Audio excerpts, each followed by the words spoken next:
Ever we triumph, sing praise and glory, honor and strength unto our God, matchless, endless, love unrestrained. This is our God. Ever we triumph, sing Hey-oh-hey-oh-hey-oh-ah. Hey-oh-hey-oh-hey-oh-ah. Ooh, hey-oh-hey-oh-hey-oh-ah.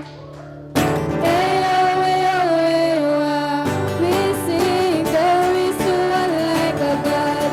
No one, there is no one like a God. There is no one like a God. There is no one like a God. Wala kang katulad, O Diyos. Wala kang katulad, O Diyos. Wala kang katulad, O Diyos. Wala kang katulad, O Diyos. Praise and glory, honor and strength unto our God, matchless, endless, love unrestrained. This is our God. Ever we try to sing praise and glory, honor and strength unto our God, matchless, endless, love unrestrained. This is our God. Ever we try to sing Hey-oh-hey-oh-hey-oh-ah. Hey-oh-hey-oh-hey-oh-ah. We sing Hey-oh-hey-oh-hey-oh-ah. Hey-oh-hey-oh-hey-oh-ah. There is no one like a God. No one, there is no one like a God. There is no one like a God. There is no one like a God. Wala kang katulad, O Diyos. Wala kang katulad, O Diyos. Wala kang katulad, O Diyos. Wala kang katulad, O Diyos. Praise and glory, honor and strength unto our God, matchless, endless, love unrestrained. This is our God. Ever we triumph, sing praise and glory, honor and strength unto our God, matchless, endless, love unrestrained. This is our God. Ever we triumph, sing Hey-oh-hey-oh-hey-oh-ah. Hey-oh-hey-oh-hey-oh-ah. Hey-oh-hey-oh-hey-oh-ah.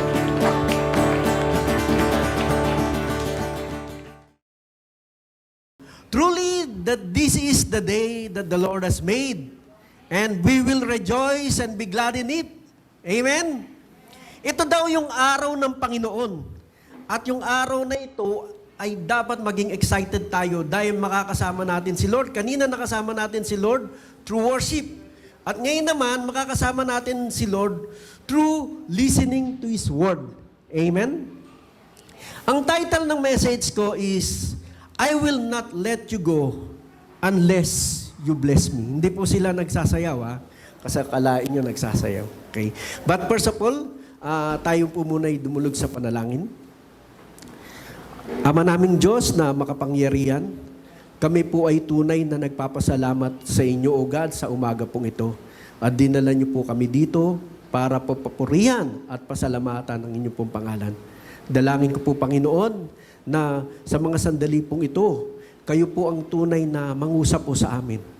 Yung inyo pong tunay na salita ay pumasok sa aming pong isipan at sa aming pong puso, O God. At hayaan niyo po, Panginoon, mamaya paglabas po namin dito, ay punong-puno po kami ng pag-asa na nagmumula sa inyo pong salita. Gamitin niyo po ako at let your name be exalted, O God. And I bring back all these praises and glory. This we ask in Jesus' name we pray. Amen. Palakpakan po natin si Lord. Amen. Sabi nga, in our daily life, we are full of challenges.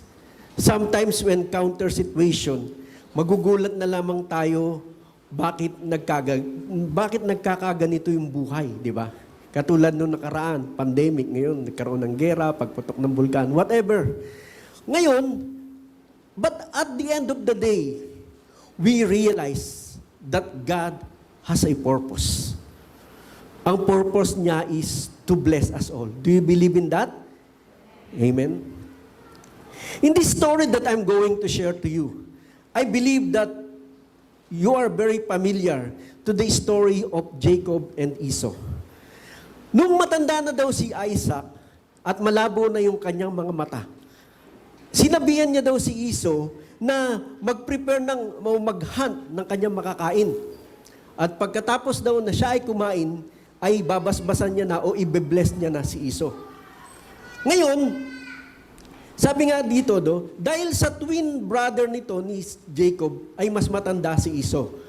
Favorite kasi ni Isaac si Esau at kasi hunter siya. Samantalang si Jacob naman ay favorite ni Rebecca. Dahil si Jacob nasa loob lagi ng kanilang bahay. Alam niyo naman, di ba minsan nangyayari din sa family na mga may favoritism, di ba? Ngayon, pero nung nalaman ni Rebecca na ibe-bless ni Isaac itong si Esau, medyo na-alarm siya. Ngayon, habang si Esau daw ay nag-hunting, sinabihan niya si Jacob na kumuha ng goat para instead na i-bless si Esau, magkakaroon ng switching ang papalit niya dun ay yung kanyang favorite na son na si Jacob. Sumagot ngayon si Jacob kay Rebecca. Ang sabi niyang ganon, maalata po ako ni Father Isaac dahil ko yung skin ko smooth. Hindi ako hairy. Ngayon, ang ginawa dito ni Rebecca, kumuha nga si Jacob ng goat at yung hair niya inilagay dito sa braso ni Jacob. At pinagsuot siya ng favorite na damit ni Esau. At ngayon, nagkain sila ng pagkain para kay Isaac. Ngayon, ang sabi nga dito, sa pag-aakala ni Isaac na siya ay si Esau, pero tinanong pa rin siya ni Isaac, ang sabi sa kanya, ikaw ba yan, Esau or Jacob? Kasi medyo malabo na yung mata niya, talagang, kumbaga, aninag na lang eh. Buti pa si Kuya Percy, luminaw na yung mata, di ba? Okay. May patalastas pa no? At sabi niya, sumagot si Jacob, ako po ito, si Esau. Ngayon, to make the long story short, binless na ni Isaac si Jacob. Ngayon, nung padating na itong si Esau, galing sa kanyang paghahunt, nagpiprepare na rin siya ng food para sa kanyang father na si Isaac. At ang sabi niya doon kay Isaac, Father, i-bless niyo na po ako. Ngayon, nagulat itong si Isaac. Ang sabi niya, sino ito? At sumagot siya, ako po si Esau, sabi niya ganun. At doon nila napag-alaman na si Jacob pala ang binless instead na si Esau. At simula nun, nagalit itong si Esau kay Jacob. Pero bago pala nangyari ito, kasi si Jacob pala, mahilig siya sa loob ng bahay. Mahilig siya magluto. Habang nagluluto pala siya ng soup, biglang dumating itong si Esau, galing sa paghahunt. Ngayon, siguro, kung ikaw galing ka sa paghahunt, gutom na gutom ka. Pagbukas niya ng pinto, naamoy niya kagad sa kusina. Ang bango ng soup. Siguro, ano ba masarap na soup ngayon? Yung asparagus soup, whatever. Ngayon, gutom na gutom siya. Sabi niya, Jacob, bigyan mo nga ako ng soup. At ang sabi sa kanya ni Jacob, bibigyan kita ng soup sa isang kondisyon. Magkakaroon tayo ng trade. Ibibigay mo sa akin yung birthright mo, yung pagiging firstborn son mo, ibibigay mo sa akin. At alam niyo ba, sa sobrang gutom ni Esau, hindi niya na inisip. Pumayag siya. Di ba? Pero bumalik tayo doon. Nagalit talaga si Esau kay Jacob. At ang ginawa ni Rebecca, pinadala niya si Jacob doon sa kapatid niya na si Laban. At sabi ni Rebecca, palipasin muna natin yung galit nitong kapatid mo. At nung time na yun, si Jacob nagpunta doon kay Laban at nakilala niya si Rachel. At tunay na in love siya. Talagang natunaw ang kanyang mga puso. Puso lang. Natunaw ang kanyang puso na in love siya. At nung nakita niya, pero doon pala may kaugalian na kinakailangan maglingkod ka ng 7 years nang walang sweldo kay Laban, dun sa tatay, bago mo mapakasalan yung anak. At sa sobrang in love ni Jacob, naghintay siya, nag-serve siya ng 7 years. At nung time na kukunin niya na at pakakasalan niya na itong si Rachel, ibinigay ni Laban sa kanya ay si Leah. Nagulat siya, sabi niya, ay may kaugalian din pala na kinakailangan mas mauuna yung matanda kaysa sa bata.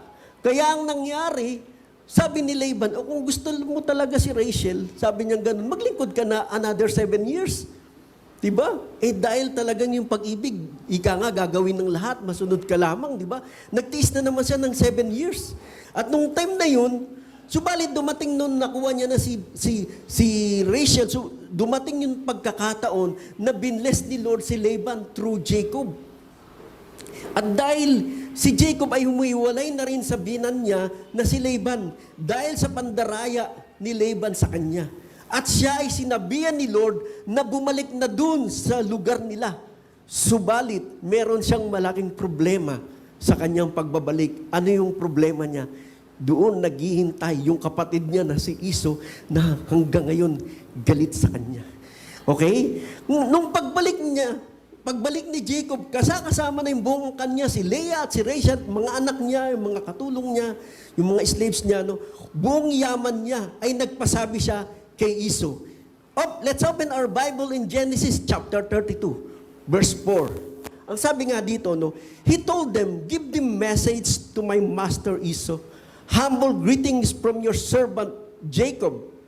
After delivering the message, the messengers returned to Jacob and reported, we met your brother Esau. Esau and he is already on his way to meet you with an army of 400 men. Jacob was terrified at the news. He divided his household along with the flocks and herds and camels into 2 groups.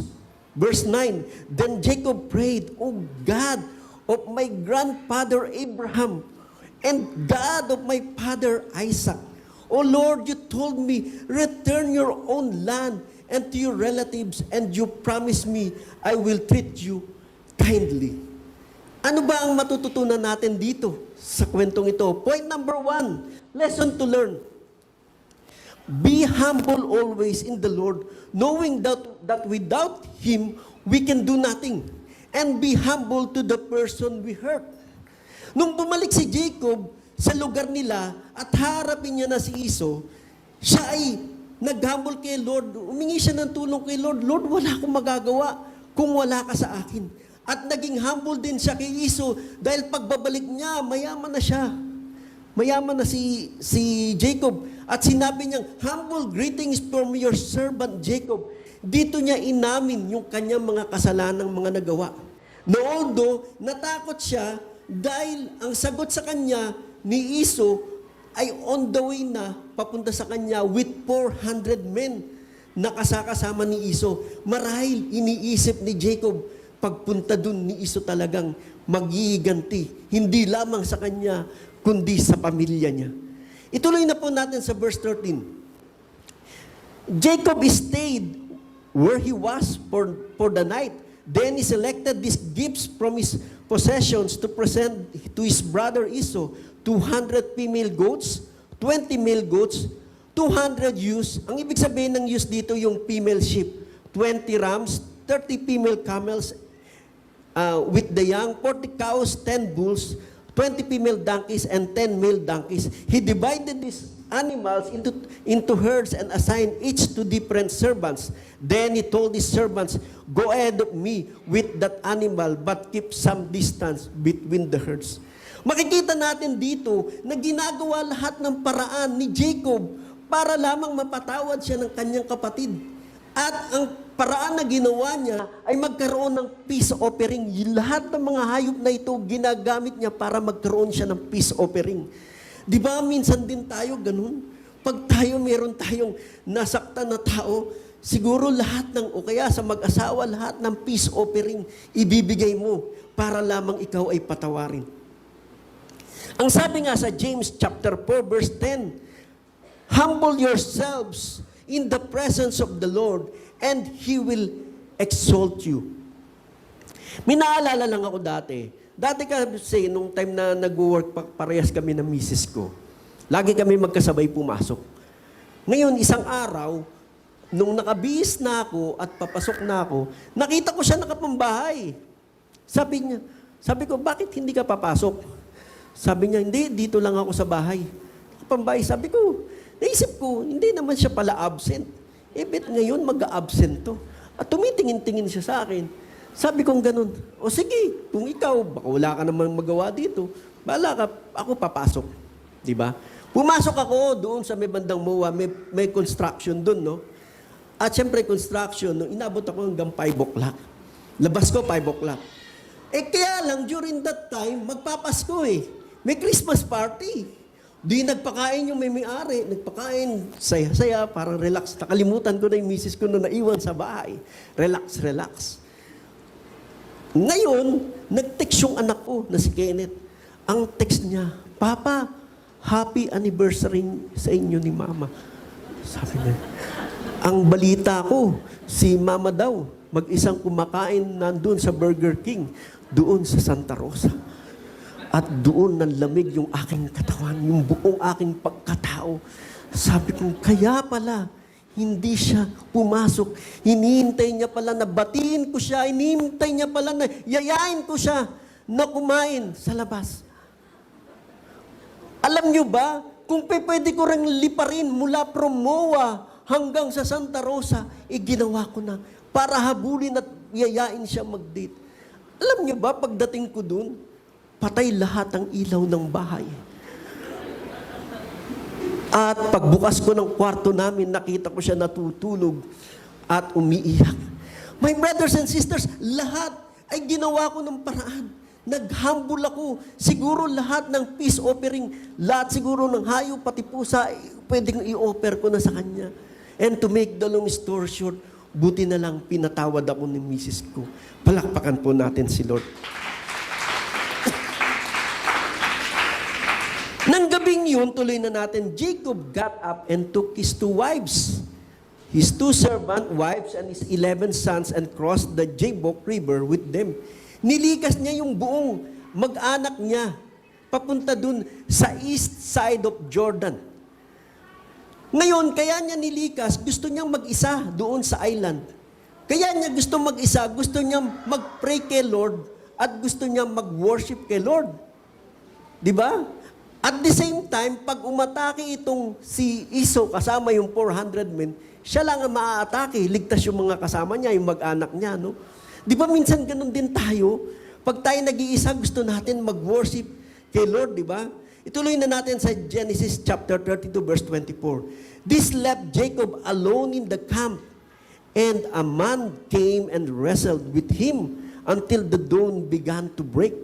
When the man saw he would not win the match, he touched Jacob's hip and wrenched it out of its socket.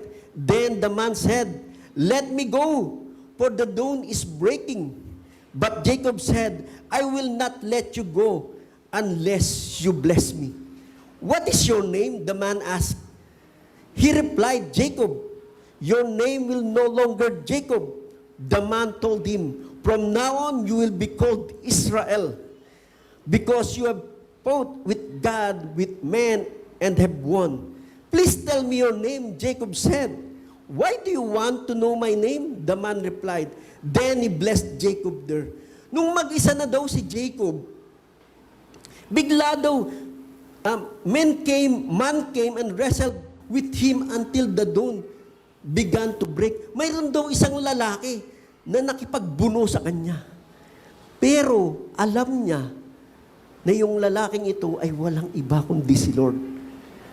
Kaya lang, kung matatandaan nyo, di ba, nung panahon ni Moses, nung sa Mount Sinai, hindi mo pwedeng makita si Lord ng face to face because of the power of God. Di ba? Kapag nakita at umarap si Lord ng face to face, tiyak, matutunaw ka, mamamatay ka. Kaya, ang maaaring gumamit si Lord ng angel to represent Him. Pero nung nakita ng man na hindi niya kamatch, hinawakan niya sa hip o sa balakang itong si Jacob. At nung kumawala siya, muli siyang hinawakan ni Jacob at sinabi ni Jacob, I will not let you go until you bless me. Hindi kita pakakawalan hanggat hindi mo ko binibless. At tinanong siya nito, ang sabi, what is your name? Anong pangalan mo? At sumagot siya, Jacob. From now on, you will be called Israel because you have fought with God and men and have won. Jacob means supplanter or deceiver. Kaya niya nga dinisib, di ba, si Esau, di ba? Pero, natuwa sa kanya si Lord at yung name niya na supplanter or deceiver, pinalitan ni Lord ng Israel. It is a compound two words, Sarah, meaning fight, struggle, or rule. Some take the name of Israel means he struggles with God, for he who rules with God. Nakipag-struggle kasi siya kay Lord. And God rules. Yun yung ibig pong sabihin ng Israel. Anong matututunan natin dito? Point number 2, my brothers and sisters. Pray fervently with God and believe that He will bless us. Sabi nga sa James chapter 5 verse 16, confess your faults to one another and pray for one another that ye may be healed. The effectual prayer of a righteous man availeth much. Palakpakan po natin si Lord. Kasi nung time na nakikipagbuno si Jacob kay Lord, alam nyo ba that Jacob is very weak? Alam nyo ba kung bakit very weak si Jacob? Dahil hindi maalis-alis sa isip niya yung takot niya kay Esau. Napapadating nung araw na yun nakasama yung 400 men. Di ba? Pagkatapos, di ba ganun din tayo? Minsan, pag mahina tayo, tsaka tayo lumalapit kay Lord, di ba? Paano tayo lalapit kay Lord? Iniisip natin, no? Pag mahina tayo, tsaka tayo lumalapit kay Lord. At katulad ng ginawa ni Jacob, na lumapit siya kay Lord para i-bless siya. Di ba? Minsan kapag tayo ay nanghihina, kung maaari, anong ginagawa natin? Kung maaari, lumuhod tayo kay Lord. Kung maaari, umiyak tayo kay Lord. At kung maaari, hawakan natin si Lord para i-bless niya tayo, para tulungan tayo, para tayo magkaroon ng kalakasan. Ganun ang ginawa ni Jacob. Di ba? Iba nga yung prayer ng walang mabigat na problema, kundi iba yung prayer ng walang mabigat na problema sa prayer ng nasunugan. Di ba? Ilang beses na may mga nasusunog. Iba yung prayer, di ba? Sabi nga dito, no, Abraham Lincoln, in 1838, sumali po siya sa eleksyon for the Speaker of the State Legislature, but he was defeated. In 1840, sumali na naman siya sa eleksyon, being elector, subalit na-defeat na naman po siya. In 1843, kumandidato naman siya sa Congress. Natalo na naman siya. In 1846, he ran for Congress again, but this time, he won. And sabi nga dito, no, went to Washington and did a good job, di ba? In 1848, he ran for re-election for Congress, but he lost again. In 1849, nag-offer po ng job of land officer in home state, na-reject po siya. In 1854, tumakbo na naman siya sa Senate bilang Senate to be in the United States, but he lost again. Kaya niyo ba yun? Na lumalaban siya, na lulos siya. In 1856, kumindidato siya, being vice presidential nomination at this party national convention, got less than 100 votes. Natalo na naman siya. And in 1858, ran for the U.S. Senate again. He lost. But mind you, my brothers and sisters, in 1860, kumandidato siya ng presidente and he won and he became the president of the United States of the Philippines. Ay, of the United States pala, sorry. Palakpakan po natin si Lord. Amen. Ano ang point ko? Huwag tayong susuko. Kapag meron tayong kailangan kay Lord, kalampagin natin si Lord. Di ba? Katulad ng ginawa ni Abraham Lincoln at katulad ng ginawa ni Jacob, di ba? Natatandaan niyo ba yung isang Gentiles? Lumapit kay Lord. Yung isang Gentiles, ang sabi ni Lord sa kanya, walang karapatan ang isang aso na makikain sa pagkainan ng kanyang amo. Subalit matindi yung faith ng Gentiles, ang sabi ng Gentiles, subalit, di ba, ang aso ay naghihintay din para sa mumong na nagmumula sa kanyang amo. Matindi yung faith ng Gentiles na yun at dahil sa tindi ng faith na yun, ay binless siya ni Lord.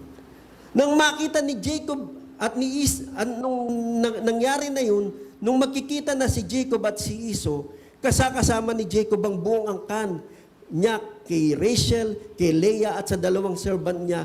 At nung magkikita na sila, papunta na sa kanya yung 400 men, ay kinakabahan na tong si Jacob.